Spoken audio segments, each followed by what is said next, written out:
the delightful, the charming, the alluring Katie McGrath.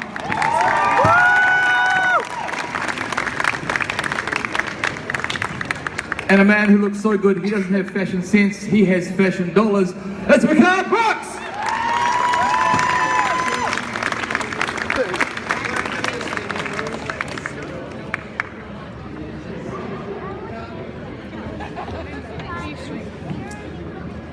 Hello? Do I get 2 mics? But I want both of them. And I'm going to sit here because You're so important you get 2 mics. No, I just have so many interesting things to say. No. you probably don't hold the 2 mics. No, I think that would work. How you guys doing? Hello, everyone. Awesome. There's a little baby. Look. In a onesie. You know, jealous. So, welcome. How is everyone? Enjoyed your weekend so far? Yeah, it's been great. It's been really good. Excellent. So, you guys know the drill. If you've got a question for any of our guests, please take a seat. No, stand behind the mic. I'm taking a seat. It's been a long day. Wait, can I ask a question? Yeah. What holiday is it today? So it's Queen's birthday. Ah. So the Queen, Elizabeth II, I'm aware of her. who was born in Freddie April. Mercury. Was born in April, but because it's too close to Easter, she wanted to have a holiday. She moved her birthday to June. Must be nice to be the Queen. I know. Tell me about it. So the Commonwealth. Everyone that's part of the Commonwealth. Does anybody else not think that you kind of want an official birthday as well? There's like my birthday, and then there's my official birthday. Because my birthday is close to Halloween. Can I move mine? Sure. Well, this is it, yeah. Yeah. I actually like mine close to Halloween because people show up like this. It's great. That would be cool. It's actually fun. It's really fun. I love Halloween. You should come to my birthday. It's really great. Are you inviting me? Yeah. That's so sweet. Yeah, I know. We're friends now. Ah, I thought he was inviting me. Has anybody here seen their series? Who's seen Supergirl? Okay, so you know, it's awesome, right? And you know they're on it together, right? We are? I have nothing to do with them whatsoever. In fact, I kind of hate them both for my own special reasons, because I was in another whole series called Lois and Clark, which was the Superman series. And so, but now for the first time in history, we are merging our series, and I don't know, thinking about like what is and what could be, you know, because we have a complicated and entwined history. It might be interesting to talk about, and certainly answer any questions you have, right? It is kind of weird that you in a different universe tried to kill me several times. You think about that? Yes. Yeah. Yeah, but the you in the other universe wasn't quite you, was it? No, I think I'm an improvement. Yeah. Yeah. Although Jimmy 2.0. Lex Luthor versus Guardian would be a fight I'd like to see. I'd win. Well, we'll see. Hold on a second here. I do have to stand up a bit for the Luthors. I think we're good in a fight. I agree. I'm not going to argue with the Queen, but happy birthday, by the I way. was about to say. Right, let's start with a question, Andrew. Hey, how you going? I think that Oh God, you again. Yeah, Oh, I think that God. explains our photographer problem. You see, it's Oh, from a my different God, dimension. you again. Yeah. So, I asked the last panel this one. You didn't read your contracts properly, and there's a little clause in there that says you must be in either one of the three, or the three of you have to be in either Great British Bake Off, Survivor, Great British Bake or Off. Dancing with the Stars. Great British Bake Off. Me too. Yeah. No, you're only no. She's dipped it. You have to pick another. So, Dancing with the Stars, or what was the other one? Survivor, or Big Brother. You can be Big Brother or Survivor. You just can't have my one. I'm going to pick Survivor because I kind of live like that half the time anyway. I go to Burning Man, and so I'm already used to it. Are you good at puzzles? What's that? Are you good at puzzles? You, sir, are a conundrum, and we've spoken, so I think that I am. You are, yes. And you, John? Listen, life is Dancing so with the stressful Stars. when you're fucking Lex Luthor, excuse me. So I refuse to be on your stupid Survivor or Dance with Any Stars. I'm cooking with Katie. I don't Okay. care. We're gonna I'll be have a her cup. sous There's chef. the show. We're gonna Come have on. Well, I personally think cooking is a lot more stressful than eating bugs on a beach somewhere. I'm sorry. So I'd rather go catch my food. We're going to have a cupcake sort of bake-off between the two of you later on today. I feel like we do it together. Like it's like a family bonding experience. Yes. Which would destroy everyone. That's not else. reality TV. I'm not sure if I would eat the Luthor cake, guys. I don't know. I mean, they got kind of a history. It's delicious. I'm sure it is. I'm sure it kills Kryptonians. Thanks, guys. Yeah, thank you. Hello, lovely.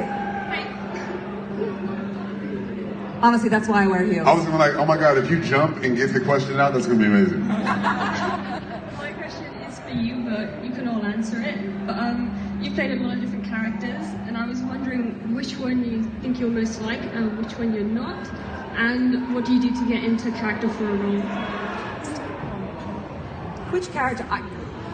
I always end up playing these very smart, capable, confident women.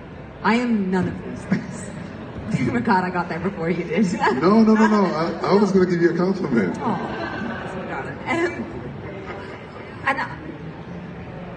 so when people ask me this question, I'm always like, can I play women I wish I was? Not the women I am, because the woman I am is shy and awkward and wants to stay in her bedroom and cuddle her dog and drink tea and read books and never leave, because the outside world is scary. So I can attest to that. I've tried to invite at dinner many times. yeah, exactly. And so I don't really like any of them. Damaged. Maybe I'm close to Morgana, although Lena's damaged. Maybe I'm like all of them and I just don't realize it. It's not very self-aware. And to get into the role, I find that costume, hair and makeup helps me quite a lot, because obviously you've all seen me and what I like to rock around in, and normally, so far from who I am, normally when I play these very put together people, so by the time I get to set, I already don't feel like myself, so it's easier to pretend to be someone else, if that makes any sense. Thank you. You're welcome. Hi, Nick. Hi, Hey there, buddy. I'm good. You, Mehcad? Where? Is that you? How are you? Oh, I'm good. You cleaned up nice. I saw you in the suit last night.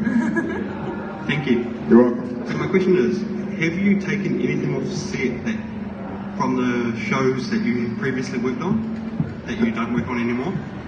Cameras down. Cameras down. Have I taken anything off of set? Yeah, it's for all three. Like theft? As a souvenir. Mehcad stole some Christmas decorations from my mom from our Christmas episode. I steal a lot of things. I mean, like, let's be honest. I take something from every set I work on. So I have stuff from True Blood. I have stuff from Supergirl. I have a Catco cup at my house that I drink coffee from in the morning. And I did steal Christmas ornaments from Kara's loft for Katie's mom. So it was for a good cause. Very good And calls. that's kind of it. I don't really have sticky fingers, but I like souvenirs. I'm going to eBay this stuff later, so. I have something from a set that I want to share with you, only because I still have it and I have it with me right now. Okay, so we shot Lois and Clark at Warner Brothers in Hollywood, at Burbank, and the big sound stages like this. And there was a Lex Luthor soundstage, and I had an office there. And one day, we were getting ready to go have lunch, and the producers were standing by, like, all right, can you get the scene right, please? And it was a dolly shot where the camera's getting closer and closer to me as I'm in my office, and I'm on the phone with the mayor of Metropolis, being played by Sonny Bono, like Sonny and Cher. So I got Sonny Bono off camera reading his lines, and he's saying, Luthor, I want this now. And I'm saying, I'll give it to you when I'm good and ready. And I'm supposed to slam down the phone. The camera's supposed to come in close on me, close up, go to commercial, right? And everybody's supposed to go to lunch. Take 1, take 2, take 3, take 4, take 20. And finally, everybody's like, what the heck is going on here? And so I'm smoking a cigar at the same time, and I'm smoking, and the ash is getting longer and longer and longer. Finally, what happens is, the camera focus is wrong. There's something, I mess up the lines. Something's wrong with like 15, 20 takes. Finally, take 21. This is the last one. We're going for lunch. We don't want to go into meal penalty. Let's go, and action. And Sonny Bono has his line, and I say, I'll do it when I'm good and ready, and I've got my cigar, and I slam it down on my desk. The camera comes in close, and it's holding, I'm not hearing cut, so I hold my thing. What I don't know is that the ash on my cigar has gotten, when I slammed it, flipped up in the air, out of sight, and lands on my hand. The burning hot ash. And as I'm leaning over my phone and into the camera, I smell my own burning flesh rising into my nostrils. Have you smelled your burning flesh? Smells like bacon, guys. No. Let everybody light their hands on fire right now. Okay, and you'll know what I was feeling. And then the camera was holding, and I just held it and held it and held it. I apparently got this look on my face of total insanity. And everybody, they said, cut! And the producer-director said, you finally discovered Lex Luthor. You finally captured him in that moment. So what I want to say is that I took with me from that set the scar I see it. that I have on my hand right now. Yeah, that's a 2-star. That's called dedication, ladies and No, gentlemen. that's called desperation, brother. Please do not go home and set your hands on fire.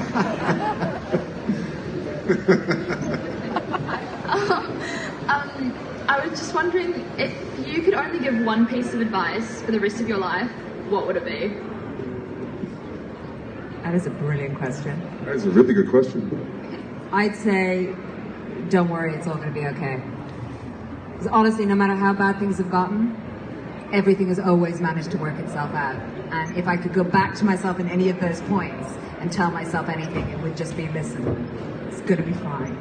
You will get through this, and you're stronger than you think.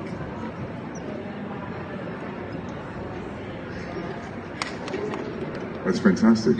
Not really. I would say being true to yourself is the ultimate truth. Like really finding out who you are and expanding on who you are is really the purpose of your life.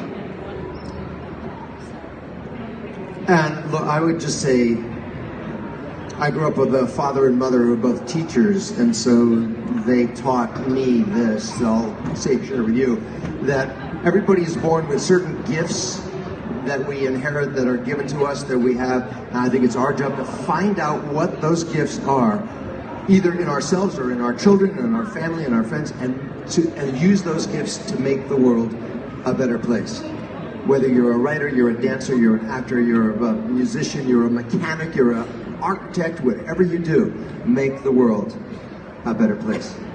Thank you. Always be yourself. Unless you can be Batman. Always be Batman. Then be Batman. Definitely be Batman. Guys, I just really quickly have a question that we were trying to figure out this morning, me and Damien. My mom asked this question, we didn't know the answer. Does anybody here know what meme actually means and where it comes from? I do. Oh, do you? Anyway, I really... She knows. Nearly fell. It's kind of like a shortened version of mimic. I'm really mispronouncing that. It's like 7 letters long. Basically, it's something that repeats itself and survives through procreation of ideas and transmuting through people. Bohemian Rhapsody is actually a longer living meme than what we think of on the internet today, because everyone knows the words to Bohemian Rhapsody, but no one remembers learning the words to Bohemian Rhapsody. We just all sort of know it through osmosis. See, Damien, that's an answer. Thank you very much. It was a Greek word. I found out the definition. But yeah, that is an answer. That was more concise than my answer. It's very well illustrated, I too. was like, it's French for sharing a lot. Thank you very much. Sorry, hello. Hi, Hi, just a quick question for all of you. If you had the choice, would you be a Martian or would you be a Kryptonian? Nice. I'm going with Martian. Shapeshift, fly, super strength. I'm going in, with come on. Martian, too, because I just Yeah. want to be cool like David. And David Harewood is the coolest guy you've ever I met. swear that man is boss. I detest everyone from Krypton.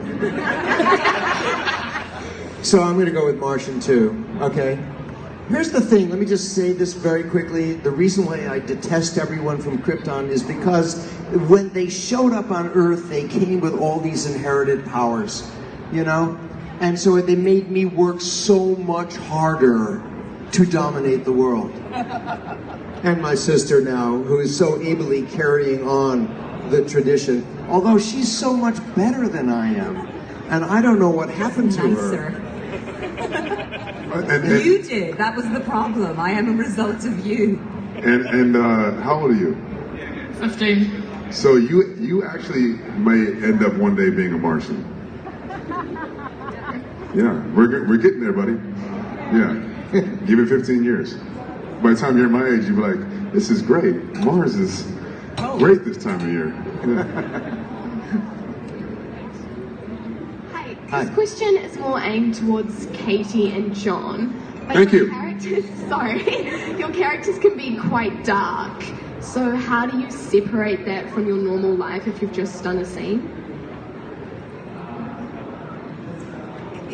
It's very odd. Over time, you do start to pick up bits of your character, and your character starts to pick up bits from you, especially when you play somebody for a very long time. There's lots of different ways that people portray their characters and lots of different processes. For me, there's something very weird about you knowing something's not real. You intellectually know it's not, but your body doesn't. You emotionally. So if you spent a whole day crying, you know you're not sad, but your body feels sad. So it's hard when you go home, you're like, nothing's wrong, but I'm emotionally spent because my body doesn't know the difference than the fact that I've pretended to, you still feel everything.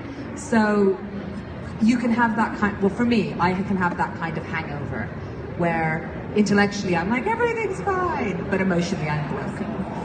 If that makes sense. Real answer. Okay, good, right? So the thing is that I don't think of myself as bad at all, which is why I am so bad. The thing about Lex Luthor, and I'm not going to speak for Lena because she's very different, is that, remember, he's sort of a sociopath. The definition of a sociopath is somebody who is unconsciously driven to do the things he does. And because you are unconsciously driven to do those things, you feel no guilt, you feel no shame, you feel no remorse, you only feel hunger to do it again. And so I once entered my character, Lex Luthor and another character I played, into psychoanalysis. And I gave it to an abnormal psychologist at the John Jay College of Criminal Justice, and I said, read this, please. What am I? He said, you're a sociopath. You're not a psychopath. You are someone like a spider who builds a web, people fall into it, you consume them, and then you need to build another web. But the spider doesn't feel any remorse for eating the fly. And Lex Luthor doesn't feel any remorse for anything. So I go home at night, I'm happy. He's like, I killed everybody. It's a good day. Productive. Spider-Man, Sailor Moon, epic. Yeah, Spider-Man Moon. Oh. Spider-Moon. Spider-Man, amazing. Sailor Man. And the curtsy. Rocket Man. Hello again, Mick. Hello again. Just Since you're all on GC shows, if you could play any Marvel character in film or TV, who would be and why? Muggle character? Marvel. I was like, Muggle character was also a good question. I was like, Zoolander. Or Hansel. You're definitely a Hansel. I am not Hansel. You are Hansel. Yeah, you kind of You're are. Hansel. You know what? I'll take it as a compliment. I'm going to put some thumbtacks in your cereal at some point. In the next 6 months. Marvel. It's weird because I've thought about this, and I kind of think that maybe if it was a Morgana playing a Marvel character, no, I actually think she'd be the Winter Soldier. I've thought about this, guys, a lot. Do tell why? Well, because, they're both kind of damaged and smoky. Because Scarlet Witch is so well adjusted. Well more way adjusted, well better adjusted. She's a woman. She's better at handling things. Mehcad? I'm going. going there. I'm going to sound like a company man here, but I didn't really grow up on Marvel. I grew up on DC. I really did. And so I'm much more familiar with the DC universe. So if I have to, I want to play a villain. But for some reason, I come into these auditions and everybody sees a nice guy. So that's annoying. But maybe I'd like to play the next villain in Black Panther. Good answer. See, now there's the villain. Look at that. The X-Men is... Oh yeah, X-Men's it. My bad. Is Marvel, right?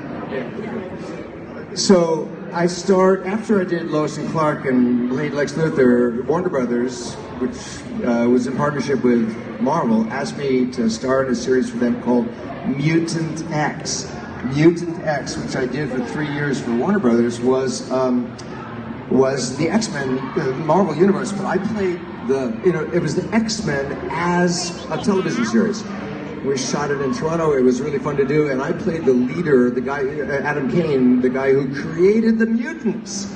And having done that, I have now such amazing compassion for everyone, including myself, who is a mutant. Because I look around, and the thing about the mutants is that they are all shunned sort of by society, but they know that they have these special gifts that we talked about before, and they are trying to make the world a better place. So I have to say, I love that X-Men universe, and having been in it, I have great respect for the philosophy behind it, which is that no matter what you look like, what color you are, what you believe in, you have a gift, and you have a reason to be happy, you know? So I want to be that guy. So I'm going to change my answer to Wolverine then. I changed my mind too. I want to be Thor, only so I can work with Taika. I love that man, and it's not actually natural. So what? So I can work with Taika? It's not natural how much I love him. Seriously, that man can wear a pineapple romper suit like no one else. So I want to be in any of the Thor movies just to be near him. He directed Ragnarok. He was also, was he Doug? No, he was the rock guy. What was it called? Oh, the guy that was in the prison, eh? Oh, yeah, we tried to start a revolution, but we ran out of pamphlets. I love him. So, and what we do in the shadows. Oh, God. We're making a sequel on the Next. No, they're making a TV series. Oh, TV series. Yeah. Sorry. Princess Jasmine. Hi Meredith, how's it going? Good, thanks. Hi everyone. I was just wondering if you remember the moment when you knew you wanted to be an actor, and what journey led to that? I was in my mother's belly. No, it's not a real answer. I was 15 years old, and I was a really good basketball player. I was really, really good, and I turned out to be All-American in the United States. But at 15, my mother was like, my dad played professional football, so my mom knows how that life goes, and she wanted something. She wanted me to have options, right? So, and I was a great student, but she said, okay, so I know that you have your whole career planned out, but I want you to go to this camp. And this camp was called Leadership Enrichment Arts Program. And so in this program, I saw my first symphony, saw my first opera, and I saw my first, like live plays where I didn't fall asleep and the whole thing. And I was like, wow. And I got to meet people and who were in the programs, and I met this opera singer who looked like me from Houston, and he was singing opera in Russian and Italian, living in Switzerland. I was like, you can do that? That's crazy. So I did my first play when I was 15, and I just fell in love with it. Awesome. Mine was a little later. I had already become an actor, to be honest. I know, it's weird.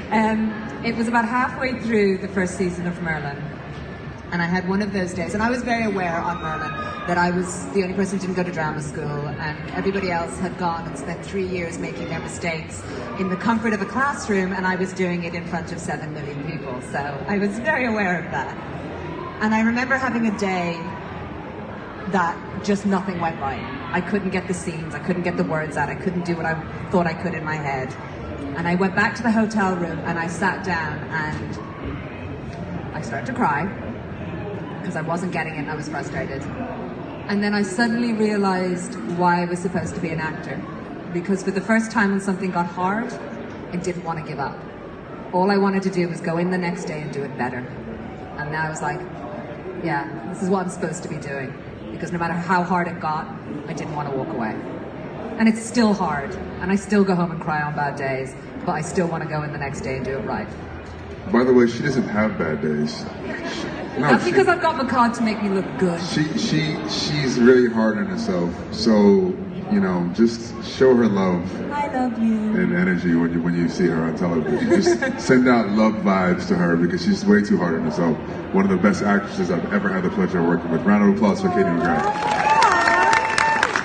This is when you know your job is good, because you get to spend your days with a man like this. He makes you feel safe, and he makes you feel loved and cherished, and he's a good fucking man, and I am very lucky. I love you too. Thank you.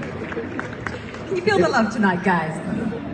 I'll tell you that I discovered this a little bit later than Mehcad, and maybe a little bit earlier than Katie, but I was, my sophomore year at university, I was playing football.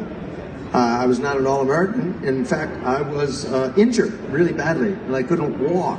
I had a knee injury, and the captain of the football team said, "You're useless to us, you know, after this game. So, but you can go buy beer tonight because you have a really good fake ID."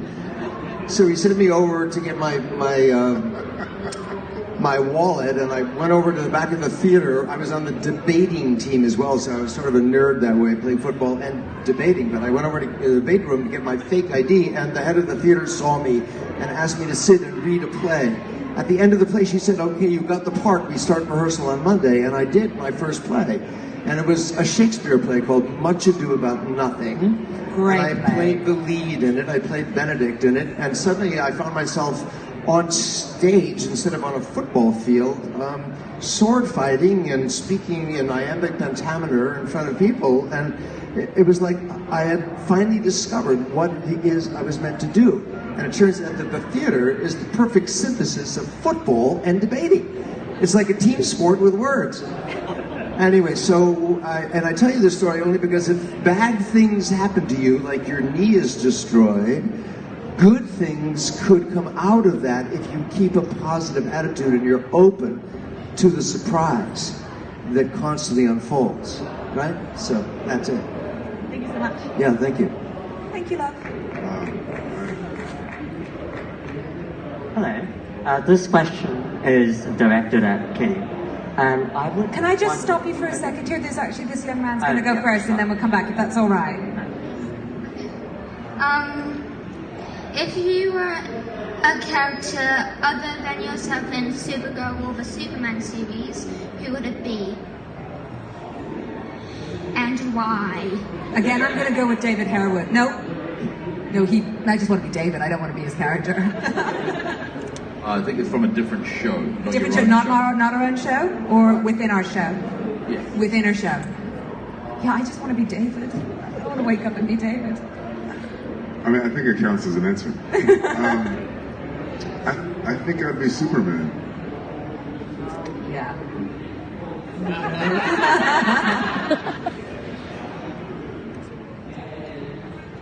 Let me just say something about that answer, okay? The coolest thing about what's happened in the last 20 years since I did my show is that when I did Superman, Jimmy Olsen, or James Olsen, was a red-haired, freckled white kid with Norwegian background who was a cub reporter at the Daily Planet. Cut to 2018, and he is... What's changed? A super dude named James Olsen. He is got a secret identity. He's a guardian of the universe. He is like, this is the greatest thing, right, about this world that you're asking us about. It's constantly in flux. It's constantly reflecting the real world that's happening around us. If you go back to the like Superman stuff, it was good for 1940, yeah. 1940. It was reflected what was going on in the 40s, pre-World War II. And now, here we are 60, 70 years later, and it's reflecting what's going on now. This multicultural, global thing, the battle of good against evil that goes on there. So I don't have a good answer for you, except that I would like to see what it would be like to play Superman sometime. Because it's sometimes really good to put yourself in the person that you don't like the most and see life through their eyes, So thank you. Great question. Thank you, buddy. Hi, love. Sorry about that. Anyway, I was wondering that since you play so many different characters, if they all sat down together in a bar and discussed, or would they discuss their individual philosophies and ideas about how the world should be and all that, or would they be more likely to scheme against each other and try to eliminate potential threats? I don't think they try to eliminate eventual threats, but I think they would sit all around and go, yeah, how can we take over the world? Seriously, a bunch of very strong, capable women in a room having whiskey, that some things are going to be planned, some things are going to be fixed, and then ultimately trouble will ensue. And then the universe would explode because they're all you. Yeah, you don't need more than one of me around. That's a very good question. Very interesting question. That's amazing. Okay, I've got a couple of questions for you guys, all of you. First one. Could you do one and then just rotate so everyone gets the chance? Okay, well, it's sort of two questions in one. Go for it. So it's, on your show, it's kind of combined now, which character would you want to kill off? Or, personally, which one do you hate the most that you'd want to see dead? And No. I can tell you that I have zero answers to your question automatically right now. And which character would you personally like to see either as a girlfriend, boyfriend, or married to? I'm not going to answer either one of those. Sorry.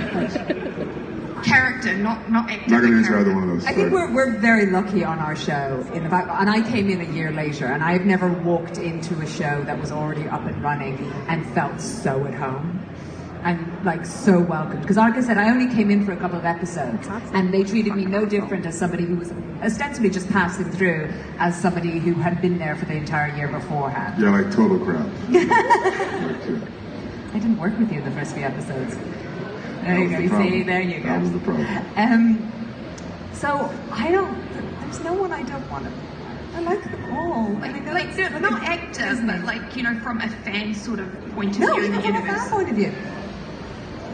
Even from a fan point of view. Or is there any of them you'd like to be married to? Or so? Even your own character?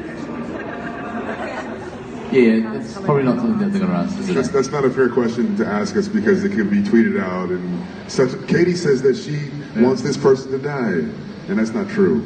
You know what I mean? I do not want anyone no offense, to die. but it's not really good for our careers to answer the question. It's also one of those things, if they got it right, if there was a plot point that the writers were thinking about, they might think, hey, somehow they've got inside knowledge and they're letting spoilers out, which again is a breach of their contract. So it's probably not a safe question to ask. But what about in the Marvel universe? Well, again, what if they want to... I think all the Marvel characters should die. All of them. Every single one, except Wolverine. Who's the one that has died? He's dead. Yeah. Wait, what? Have you not seen Logan? Who? Spoilers. You got a question? Spoiler? Is the Hulk dead too? No, he's just whipped out. I'm kidding. I am Groot. Hey, we said no inappropriate questions. Well played. Best question ever. Although I might get you guys to answer it later on because I'm curious. Just in private though. I didn't catch that. What? I am Groot. Hello, my love. Hi. I've watched every episode twice. Aww. She's watched every episode twice, and she's an absolutely massive fan of the show, and she has a question. Okay. What's your question? Here, let me come down. Let me come down and you can tell me the question and then I'll tell them, okay? How's that?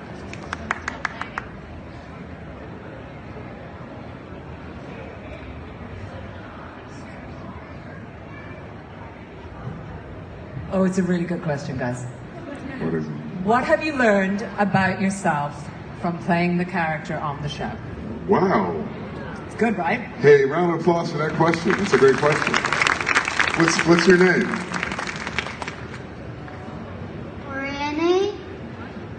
Brianny. You have a bright future ahead of you because you're a critical thinker. That's amazing. Katie, you first, please. I'm glad you guys caught that. It's great. My comedy's really weird. I've learned that it's okay to be who you are, and that who you were doesn't define who you're going to be.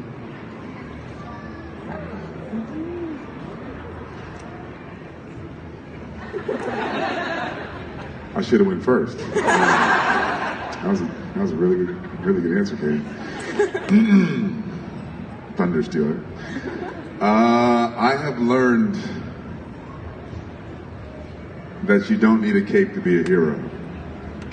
That each and every one of us can be a hero in our own rights, and that you don't need superpowers to be a hero.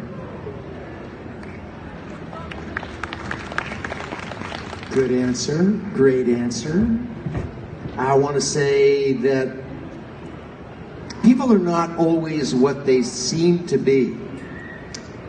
And the thing that I loved about playing Lex Luthor is that people thought that he was one way, but he was actually another way altogether. Inside, he was a kind of lonely guy. His parents abused him badly. He grew up in a place in Smallville called the Suicide Slums. He had to fight his way up to earn what he got in life. And he learned, and I learned from him, that if you quit, it's over. It's hard to forgive the people who hurt you. And Lex Luthor had a really bad problem with forgiveness, okay? He still hates Superman. He hates him. He's never going to forgive him, ever. And that's why the battle goes on. But I learned from Lex that that's a mistake. And it's better to forgive the people who hurt you, okay? There you go. Great question. Also, you are the most adorable cat I've ever seen. Meow. Yes, your mask matches my boots. We are coordinated. She's going to give you her boots later. Mehcad, seriously, I love these boots. Sorry? I love these boots. Okay, well, I mean, you told me before you love children even more, so. Fair point. Those are your boots. Hello, love. Hello. Is there a difference to the way you approach roles that have sort of a backstory or Yes. canon to them, to sort of original roles? Or what do you change in how you prep for yourself? Would you ask that again, please? Oh, the Luthors and James Olsen, there's a backstory. The comics have been running forever compared to, if you got handed a script for an original idea or something off the blacklist. Yes. Is there a difference in how you prepare? I feel like there's more of a responsibility, especially with these characters, because they've been around for so long and people have such an emotional attachment to them that you have to respect all the people that have come before you and all the people that love it. So you have to do your research and be aware that you are not just playing the person now, but you're playing the person for the last 100 years. Yeah, to her point, yes, I think that you do approach those characters differently. However, as time goes on, you realize that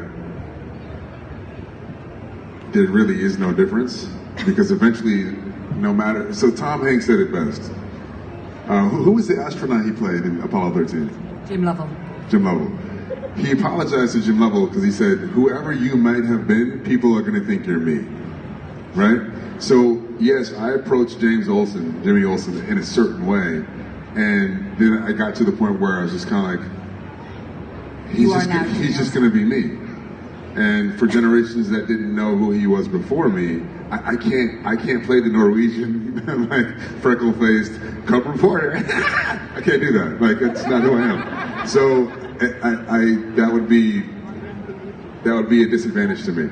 So eventually, yes, you do initially start off like, okay, you do the research, you respect the character, the canon of the character, and you incorporate that as much as possible. But at a certain point in time, the character has to become yours, or what are you doing? Yeah, that's a really interesting question because, to their point, yes, you always feel a responsibility when you're playing a real person. I've played, like Bobby Kennedy, and I did a lot of research, went to the Kennedy Library. I've done a lot of other historical characters, real people. They're like their biography, and you can look it up. But I honestly, when I was asked to play Lex Luthor, I felt like I was playing a real person.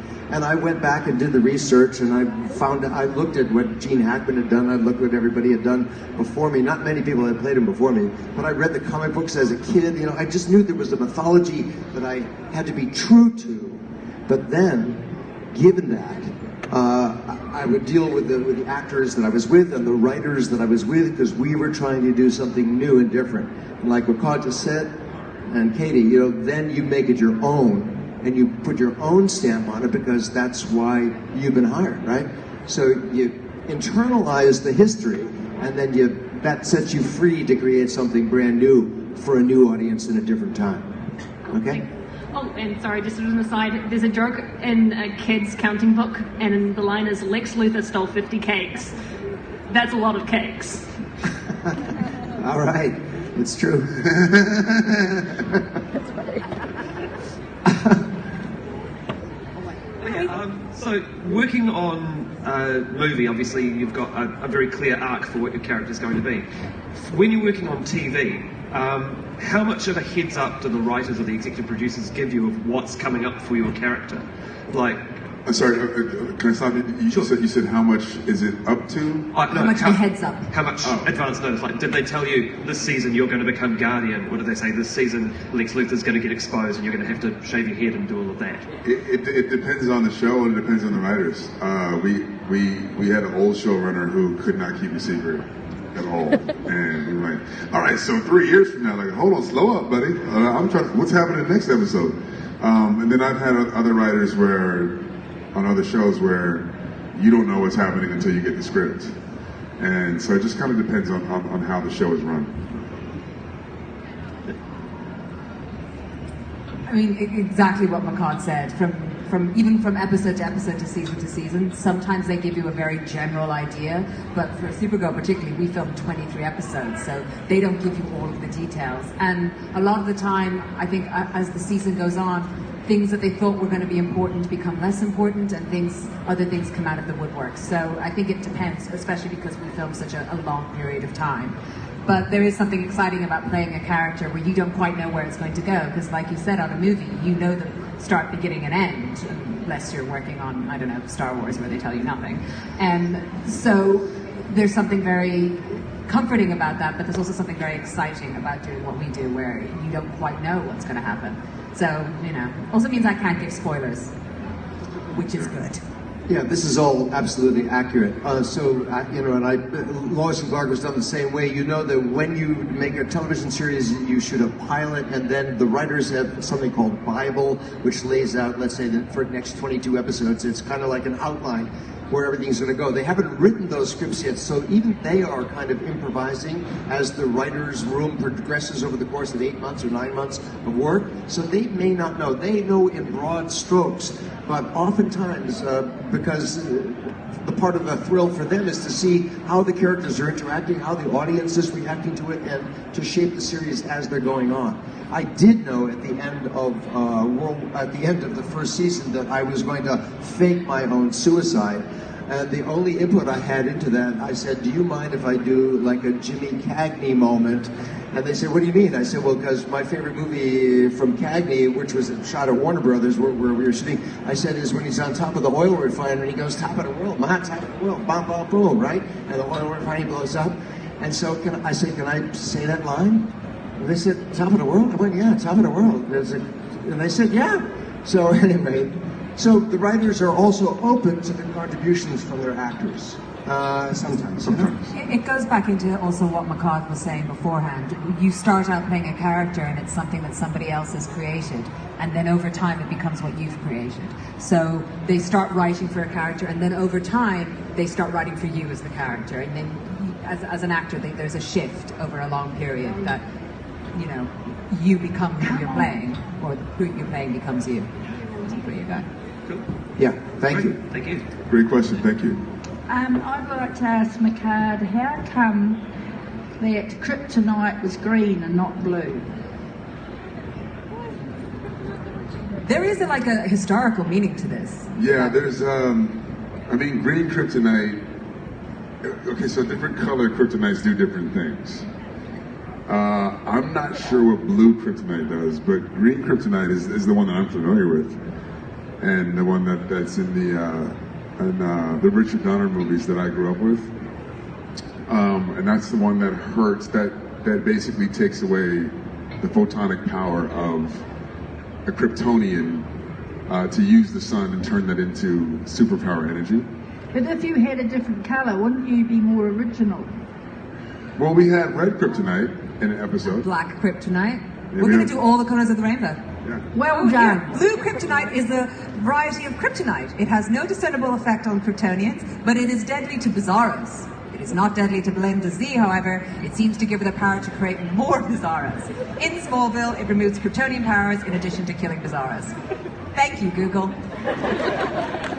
Where did she go? She disappeared. Somebody had kryptonite. Wait, this She is never really, existed. wait, hold on, time out. This is really freaking me out. Where did she go? She She dematerialized. ran off in the middle of it. What is this? That's amazing. She is blue Kryptonite. Why wasn't it blue? Bizarro. Oh, she's back. Really? Hello, darling. I know your question. Are you back? You're back for the boots, aren't you? You're like, when can I have the shoes? Yeah. Have you got a question, love? What's the hardest thing you've had to do while playing your character? Run in heels. Honestly, for me, standing there. I just hate standing in one place for a long time. So if you ever watch the show, you'll always see me doing.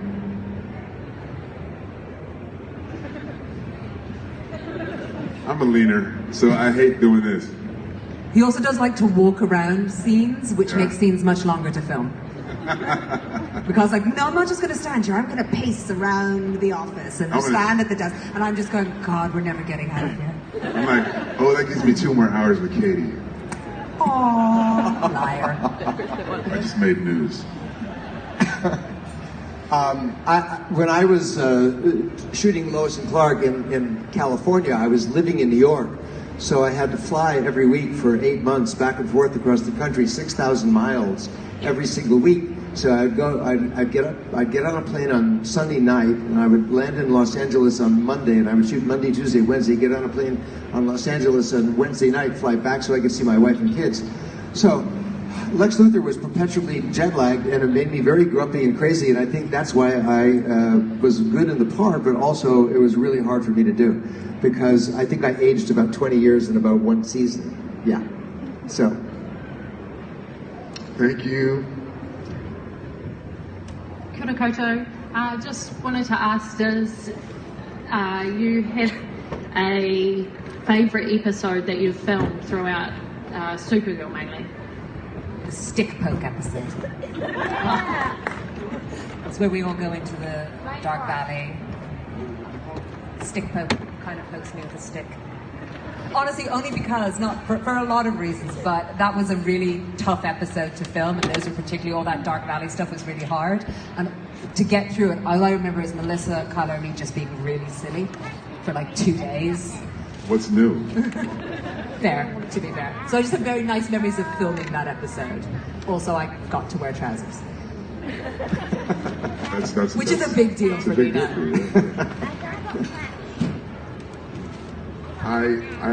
It's hard to say, but I would say probably, I don't know the name of the episode, but it's the one where I get unmasked. It just came out fairly recently. I think it's 318. And I had just gotten into a car accident, so that entire episode I'm going through a pretty severe concussion. And there were some times I had to like almost lay down. I couldn't walk. Like it was bad. But Katie was so amazing in these scenes with me, and she was so open as an actress and as a friend, and just sort of got me through this really tough time with this really demanding episode. And I didn't know how it was going to come off, and I was like, man, I'm going to be horrible. And one of the biggest episodes I have, and somehow the editor saved it. No, that's not true. There's a scene where we are sitting in the boardroom, and a big moment, sort of this very big long speech. And when he came to do it, I shit you not, the man made me cry. You know, you just honestly, all was doing, there was nothing in the scene except for Mehcad delivering his speech. And I've never watched somebody sort of step out of themselves so much, because you were in a lot of pain. You were somewhere else, and deliver so beautifully what you were supposed to. And you know, I am dead inside, but it made me cry. Dead inside. Yeah, and I'm sorry, I'll just say this. It was a really special episode for me because we got to put racial issues in the context of bullying where they belong. So that was very special for me. Thank you. And I'll just say that what Katie said earlier is that writers get to know you. They start to write for you, and you become the character, and the character becomes you, and there's this blurring that takes place. I grew up doing Shakespeare a lot in New York on the stage, and so I wanted to bring some Shakespearean elements to Luthor and to Superman series, because for me he was always a Richard III kind of character. King Richard III, the famous sociopath who ruled England, was in the play a hunchback. But anyway, in the second season, I said I would like to come back and strip myself of all of my worldly trappings. No tower, no money, no tuxedo, no nothing, no hair, nothing. I want to shave myself, and I want to live in the sewers.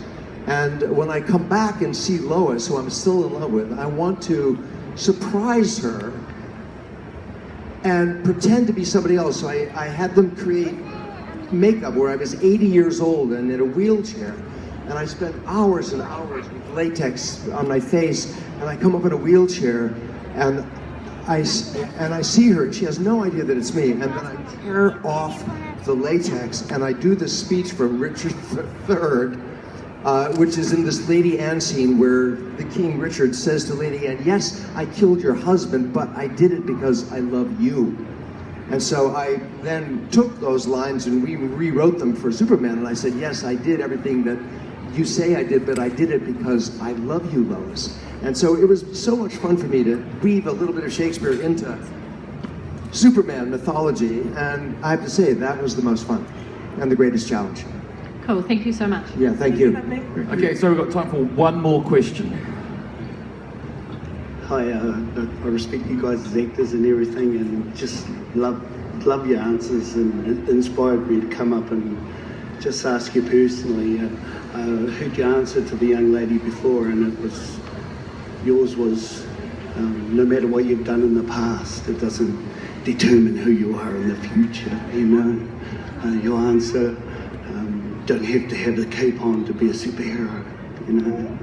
And your answer, my friend, was forgiveness. Hey, sounds like you're one family, you've molded together, and you've come up with these beautiful answers. I'm just wondering, I'm a bit of a soul searcher myself, and how you've come to this kind of enlightenment and in your lives personally to be able to come up with answers like that, you know. And I'm just wondering, what has inspired you in that path of enlightenment? That's a beautiful I think question. you guys have found it. Beautiful question, brother. Lovely. Mehcad, I think this is in your area.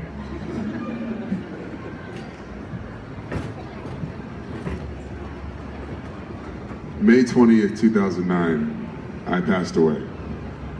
I died. I flatlined. And I came back. And the perspective that gave me as a human made me realize that I'm only part human, and that we're all only part human, and that there's a way to look at this life as a soul having a human experience. I'll say that again. There's a way to look at this life and understanding that you are a soul having a human experience. And when you remember that,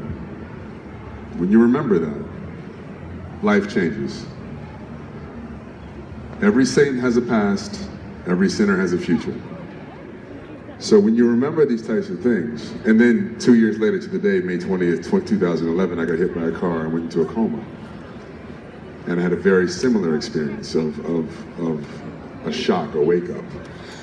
And I can tell everybody here that there is, I mean, listen, I don't, it doesn't matter what you believe, it doesn't matter what you have been taught. I have talked to other people who've been through the same experience that I have, and there is an afterlife. There is somewhere that you go that you know. There is somewhere that you remember that you go. And I see this light in you, brother, in particular, that you're very close to grabbing. And it's a big, big light. A very big light, man. Big light, and I share it with everybody. Yeah. And the thing is like this. The only thing that you have to do is get out of your own way. Forget the opinions that you've learned in the course of your life. Forget your own opinions, because these are affected by the brain. These are affected by the circumstances that you've had in the past, however many years you've been on this earth as this personality. Remember the spirit. Remember the connection that you have to nature, to the spirit of whatever you want to call that. And as soon as, the more you remember that, the more you're going to evolve. The more love is going to matter. And if love is truly your purpose, this evolution is easy. Navigating the spirit is easy. And becoming a better person is easy. So it's just the connection. Just remember that connection you have. And get out of your own way. Yeah, brother. Awesome. And I think there's no better way to end our panel. So please, Christchurch, put your hands together. Good job, man. As we did a sad but sweet farewell. Thank you. The beard, isn't it? Everybody, thank you. Katie, Mehcad, John, thank you so much. Christchurch, make some noise.